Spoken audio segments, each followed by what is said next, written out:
Hi everyone, আসসালামু আলাইকুম। আজকে আমরা মিক্সড ফার্মিং ফেজ থেকে আসছে। আমরা কৃষি বিষয়ে কথা বলে, তো আজকে আমরা কৃষি মূলত আমরা একটা যে সাবজেক্টটা নিয়ে কথা বলতে আসছি সেখানে হচ্ছে আপনার পেঁয়াজ এবং রসুন যে চাষ। তো আপনারা দেখতেছেন আমাদের যেই পেঁয়াজ যে চাষটা, তো মূলত এটার নিচে অংশে আমাদের পেঁয়াজটা হয়ে থাকে আর উপরের অংশে আপনার পেঁয়াজের যেই গাছটা।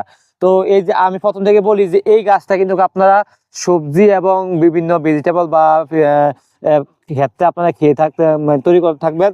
আর নিচে যে অংশটা লাল অংশটা মূলত এটা হচ্ছে গিয়ে পেঁয়াজ। এটা নিচে অংশটা হয় পেঁয়াজ আর উপরের অংশটা আপনার বিভিন্ন তরকারির ক্ষেত্রে আপনার ইয়ে হয়।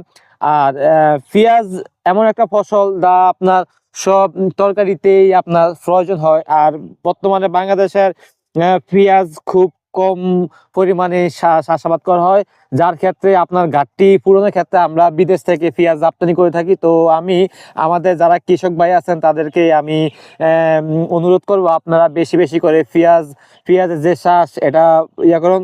আর পেঁয়াজ চাষে অনীহার কারণ হচ্ছে গিয়ে আপনার পেঁয়াজের যে দামটা নির্ধারণের ক্ষেত্রে সরকার অনেক অনাগ্রহ দেখিয়ে থাকে। তো পেঁয়াজের যে দামটা এটা যদি আর একটু তুলনামূলক কৃষকরা পেয়ে থাকে তাহলে কৃষকরা আপনারা পেঁয়াজ চাষের ক্ষেত্রে আরো আশামুখী হবে।